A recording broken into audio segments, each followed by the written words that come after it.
Assalamualaikum warahmatullahi wabarakatuh. Alhamdulillahilladzi akhrajan nasa minadh dhulumati ilan nur. Salatu wassalamu ala sayyidina Muhammadin as-saiqi ila an-najati minal juri wa ala alihi wa sahbihi ajma'in.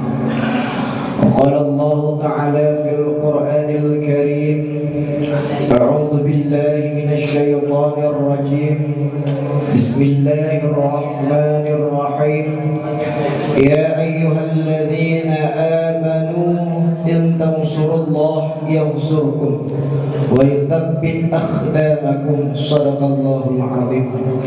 وقال النبي صلى الله عليه وسلم في الحديث لا تجتمع أمتي على الضلالة صدق الله العظيم صدق رسوله النبي الكريم ونحن على ذلك من الشاهدين والشاكرين لا حول ولا قوة إلا بالله العلي العظيم. Pada permulaan kalam pada permulaan kalam untuk nasabah titik keberkahan sama-sama kita nyoda pujo sidro pada Allah Jalla wa Ala.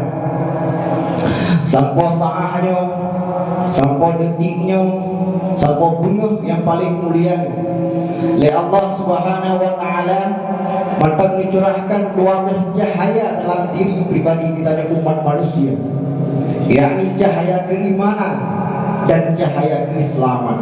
Maka jelas dalam kitab Qasaidul Ibad karangan Syekh An-Nawawi Ibnu Umar Al-Banten, beliau mengungkapkan satu kalam mutiara inspirasi daripada Khalifah Sayyidina Umar Ibnu Khattab. Maka kata beliau, wa min na'imid dunya yakfika islamu nikmatan. Betapa banyak nikmat yang ada di dunia ini, yakfikal islamu nikmatan, tapi memada dengan Islam nyodit kenikmatan paling raih dalam kehidupan kita ini.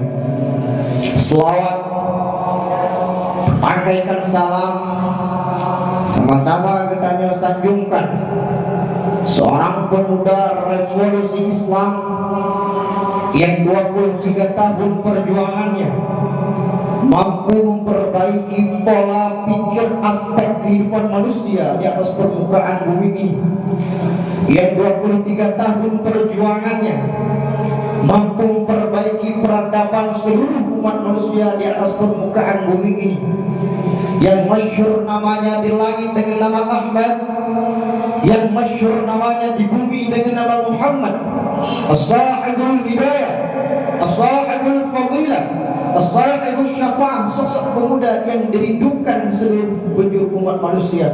Dialah baginda Rasulullah Sayyidina Muhammad sallallahu alaihi wasallam. Selawat, berpakaikan salam pula kita alamatkan kepada keluarga dan al sahabat Rasulullah, yang mana keluarga dan sahabatnya yang kali membantu perjuangan Rasulullah sehingga Islam tersebar di seluruh pelosok-pelosok negeri. Salawat dan salam pula kepada seluruh ulama tabi'in, ulama mutaqaddimin, ulama mutaakhirin, ulama yang mutabar, serta ulama yang mandangna sikret sabat di atas hukum Allahnya sebagai lampu penerang bagi kita umat manusia. Ketatiman yang terlambung kepada guru kita bersama abadi beserta keluarganya. Ketatiman kepada seluruh dewan guru, guru kita berpandu yang kami ilah daya gubernur kita sehingga kita kata kibat cara yang tahu di hadapan Allah Subhanahu wa taala. Pula ketatiman pada guru kita dewan juri, hormat kepada MC guru kita bersama. Pula yang teristimewa kepada seluruh si talibul ilmi, santriwan maupun santriwatinya yang mentang menetap pada tempat yang ditanya cintainya. Pada kesempatan kalinya sedikit akan menjelaskan mengenai sebuah tema yang kalian tentukan, yaitu syahid.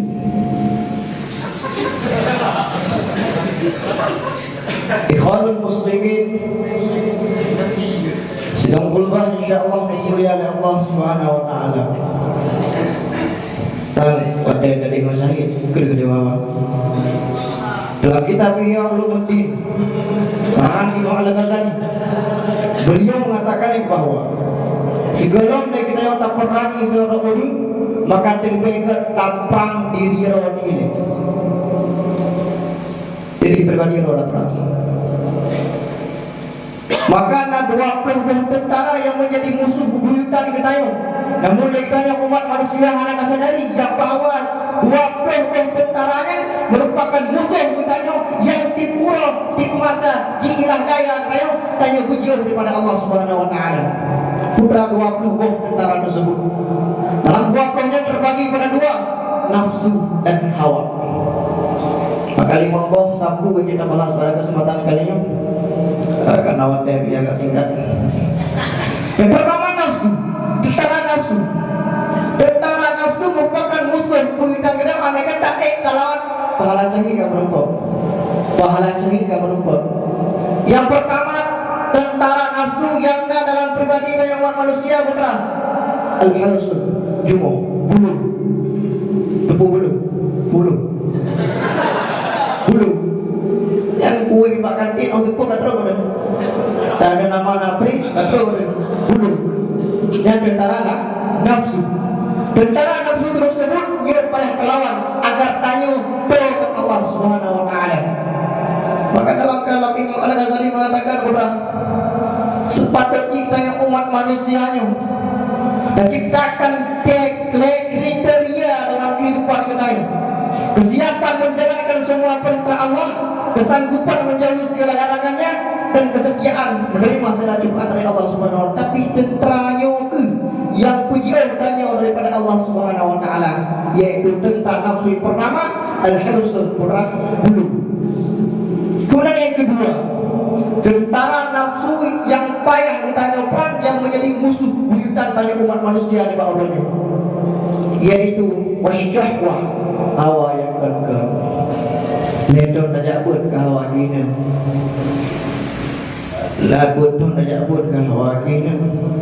Yang merupakan tentara nafsu bertanya yang payah taprang pekan keraji timuro timasa ilah daya yang puji dengan Allah Subhanahu wa taala. Maka tentara nafsu yang kedua adalah wasyahwah, itu hawa yang kekal. Kemudian yang kedua wasyahud, geri. Pemberi. Ada pemberi. Dajuk naduan kah najuk kungon. Dai morbe kah najuk kungon aja kan. Ini merupakan satu perkara yang dipanjang aspek kehidupan tanya pribadi sehingga tanya jian kepada Allah Subhanahu wa taala. Kemudian yang keempat tentara nafsu yang payah tanya perangi yaitu wasu'ul khalqi, berakhlak. Akhirnya judul syahid judulnya. Maka juga nak perang orang kafir yang perang diri orang, perang diri orang. Doke nak perang kafir. Nah kuris tuan, pulas tak. Ada punya perle nak perang maka perang diri orang. Semangatkan diri nanya, persiapkan mental nanya untuk berhadapan dengan Allah sehingga tak perang orang kafir dan dapat pahalanya itu. Tak perang diri orang. Wasukul khalqi berakhlak.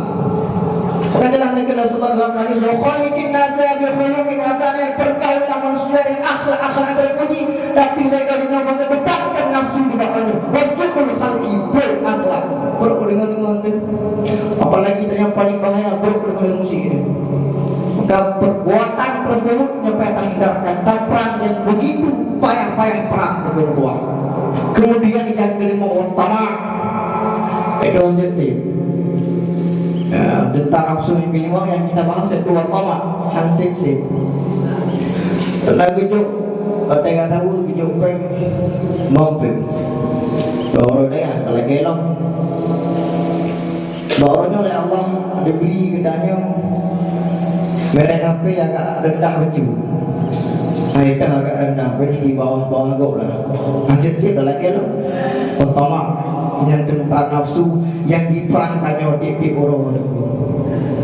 Yang limang tentara nafsu yang paling dia perang sebenarnya ini nasi berubah. Ya mungkin goreng-goreng lah limang debu lah. Cuma pada kesempatan kali ini kita bahas limang saja. Tentara nafsu ingat kan? Nah, kemudian yang poin yang kedua, daripada pembagian tentara-tentara yang selalu diperangi tanya sehingga tanya dua akan tentara tersebut, yaitu Hawa. Dalam Hawa terbagi 10 pula. Namun 50 mendapat kita bahas. Yang pertama udah Al-Hasan, jadi dengki. Jadi dengki dia kekok. Dia merupakan tentara Hawa yang selalu diperang katanya, tapi hanya dua meperangkan dia. Kemudian yang kedua, walmak sombong. Mana jelas dikatakan Allah, Allah tamshi fil ardi marahan. Baik katanya dalam semuanya, hal katanya dalam keadaan sok. Tidak itibar ada dua. Pertama hal muasasah, kemudian perintahnya wala faimakul kesombongan. Jelas dari Allah Subhanahu wa taala bahwa mereka aja dalam muka bodoh dalam keadaan sombong. Aku congkak merasa roh paling ini yang merupakan tentara yang payah kita nyoprak. Kemudian yang selanjutnya tentara yang selalu namanya selalu diperangi tanya yaitu berjadal kuat mendawa. Tikrek dah pegangannya mau krek pegani. Tikrek dah pegangannya mau krek pegani ini yang merupakan tentara yang harus kita perang. Kemudian yang selanjutnya wal waswah yaitu waidu. Kemudian yang selanjutnya tentara nafsu yang harus kita nyoplang, tentara Hawa yang harus kita nyoplang kalau kali berangan-angan. Maka akan tarumpuk sesuatu di punggung tua. Anda kata lagi dia Pak Urwano cuma berangan-angan saya, tapi anda tak usaha. Yang kedua, tentara ada musuh katanya yang dalam pribadi katanya yang payah katanya perang. Kan aku sesuatu. Ada setelah laskar bahaya tak dengan tegak muka tapi diri lo kalau tegak. Ini tegak diri lo oleh tegak dan tegak muka sehingga nama syahid Allah Subhanahu wa taala.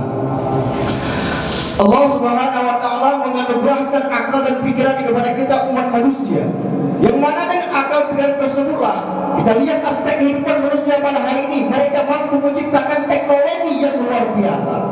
Namun sampai itu juga untuk mencapai sebuah titik kesempurnaan hidup manusia, Allah Subhanahu wa taala memberikan sebuah tuntunan di bawah naungan para nabi dan rasul, yaitu agama. Inna dina 'indallahi Islam. Agama yang ada di sisi Allah adalah agama Islam. Yo agama bukan perkara yang mudah diukur. Perjuangan Rasulullah sallallahu alaihi wasallam, perjuangan para sahabat, perjuangan para ulama sehingga pembangunannya yang perjuangan bukan dengan mudah. Mereka korbankan harta, jiwa, nyawanya demi tegaknya agama Islam di atas permukaan bumi ini. Ya dengan perjuangan ini bumi. Maka agama dalam nanggung banyo, agama dalam tempat ditanya. Yang penjiwa yang mengalir, bukan dibawa oleh burung yang berkicau, bukan dibawa oleh angin yang berterbangan, tapi Islam dalam tempat ditanya yang penuh dengan perjuangan dan pengorbanan Rasulullah sehingga perjuangan ulama dipatuhi. Maka ditanya umat Nabi Muhammad bahwanya seyogianya untuk takutkan agama Allah dengan jiwa ditanya, dengan kekuatan ditanya, dengan ideologi ditanya, dengan mental ditanya, dan dengan akhlak yang ada pada orang. Ma'asyiral muslimin, sedang turun insyaallah dimuliakan oleh Allah Subhanahu wa taala. Maka peperangan yang terjadi Pak Urwano, etika dalam tayang bersyahid, tabela adalah Allah yang akan kedepankan kekuatan. Karena musuh-musuh Allah di Pak Urwano, mereka lebih mengedepankan ideologi, peperangan pikiran, peperangan mental, peperangan akhlak, sehingga peperangan tersebutlah yang menjadi menonjol di Pak Urwano yang mulia ini. Awak kafir, tengok lawanannya orang belaskar dengan lawanannya. Maka lawan orang kafir nama orangnya bukan dengan orang perang. Ana ijak mototeng yang lawanannya ijak kena orang belum mototeng ana ijak dengan budi yang pranay oleh kawan tapi dengan ideologi, pemikiran, akal yang dari orang. Maka ke depan kalah ilmu agama tanya, bertapukkan agama Allah di bawah orangnya. Kalian di bawah orangnya, aspek kehidupan manusia dalam langgeng tanya, hari demi masa bahkan tahun demi tahun semakin melorot kehidupan tanya. Indonesia ada kalah di doang. Bahkan nanggrong tanya sendiri dijadikan penguasa hanya sehingga tanya umat manusia yang menjadi makhluk pribumi di sini tapi menjadi minoritas. Kenapa? Karena mereka menjajah tanya dengan ideologi, dengan pemikiran sehingga tanya ngepak dan perang tersebut. Makanya kalau ke depan kan ilmu agama yang kedua untuk berjihad tak bela agama Allah, tak bela agama Allah dari buat pahala syahid tanya. Maka ke depan kan ilmu agama, insya Allah pahala syahid kan abad tanya. Salah satu perang dengan cara tadabur ilmu Allah yang merupakan sebuah etika, adapun hal pada etika yang tabela agama Allah. Maka kita perlu sampaikan pada kesempatan kali ini Allah untuk tapukan agama Allah, untuk tapukan ideologi agama Allah. Maka nak dua aspek, dua konsep yang merupakan konsep dasar bagi kita untuk tabela agama Allah Subhanahu Wa Taala. Konsep yang pertama itu konsep ketuhanan yang berpaham tauhid. Banyak umat manusia yang orang yakin yang bawa nasabah kekuatan, yang mana kekuatan tersebut tiada ada oknum satupun yang dapat melawan kehendaknya dan tidak dapat satupun melawan laju kehendak tersebut. Kekuatan yang maha agung, kekuatan yang maha mendengar, kekuatan yang maha melihat, dialah Allah Jalla wa'ala. Konsep yang pertama merupakan konsep keimanan, merupakan konsep dasar bagi kita dalam berjihad tabela agama Allah. Itu konsep keimanan. Dan buka ada perang sejarah dan kehidupan. Ketika perang Badar yang terjadi 17 Ramadan, mereka petahra kaum muslimin mampu melawan 1000 kafir Quraisy. Dalam artikulasi perang, dalam skema perang, mereka petahra jumlah yang sedikit yang berbuat, Pisibero jumlah yang begitu banyaknya. Akan tetapi dengan iman Umar Wasih kal Jabal, imannya yang kuat seperti gunung, tapi lihat petahra kaum muslimin mampu mengalahkan 1000 kafir Quraisy. Bukan lembaran sejarah Nahdlatul Islam yang masyhur sudah banyak Irak. Pada masa pemerintahan Osama bin Laden, Irak dalam sejarah Perserikatan Bangsa-Bangsa yang bahwa Irak 21 negara bersatu di perang Irak. Akan tetapi sampai saatnya, sampai detiknya Irak akan berdiri kokoh. Waktu iman Umar Wasih kal Jabal, imannya yang kuat seperti gunung yang mampu melawan mereka Zionis berlaknatullah. Maka iman konsep dasar yang kita dapat sama Allah. Iman merupakan konsep dasar. Palestina dan Uhud yang bahkan ingin dihilangkan di peta dunia, tapi sampai saat ini Palestina masih berdiri kokoh. Mereka jumlahnya sedikit, senjata mereka kurang, segala macam mereka kurang dalam hal berperang. Akan tapi iman Umar Wasih kal Jabal, imannya yang kuat seperti gunung, tapi Palestina sampai saat ini sedang berdiri kokoh. Konsep dasar bertabela agama Allah, iman. Ikhwanul muslimin yang meratul mu'minin wahidakumullah. Indonesia nanggal tanya Pak orangnya, tanya ke makhluk pribumi, makhluk asli ya. Maka tanya sampai kubangan yang orang hidup gua. Maka konsep tanya tukang iman Pak orangnya. Tak pernah rasa dia dari bunda ada di kata lawan awalnya. Emang anggota itu memang beres, kekuatannya tiga. Tapi coba dibawa orang ke depankan ilmu agama, dan kedepankan ideologi tanya, tepukan agama Allah, tepukan aspek kehidupan tanya ideologi, pemikiran yang cerdas melawan orang ini. Karena perangannya akan peperangan fisik orang genosia peperangan mental, peperangan akhlak, peperangan etika, peperangan moral. yang peperangan yang terjadi di Bakoronya Pak, yang payah kita lawan secara seksama. Karena bukan bahwa takaran aspek kehidupan manusia, kelalaian telah menimpa seluruh manusia. Sehingga dekadensi moral, apa dekadensi? Kemerosotan moralnya akan terjadi pada kita. Apa tapi waktu yang singkat. Kemudian konsep yang kedua, yang konsep dasar yang payah kita nyopang, yang payah kita nyokalin, kita bela agama Allah, yaitu Al-Quran. Al-Quran dan ilmu agama. Al-Quran dan ilmu agama pakai konsep yang kedua, konsep dasar dalam tabela agama Allah. Itu Al-Quran. Jadi pada kesempatan kali ini dia tidak kesimpulan cuma satu hal. Hanya umat pribumi, hanya bukan minoritas. Maka ada sebabnya itu, pegang amalan kita, pegang ideologi kita, betapa awaknya dengan ideologi, dengan pemikiran, dengan ilmu agama ini. Maka kalau kemantap dapat disampaikan dengan guru-guru lebih lagi mah, lagi tahzan hubba, walakin kita tambah akhir kalam billah hidup fi hidayah. Assalamualaikum warahmatullahi wabarakatuh.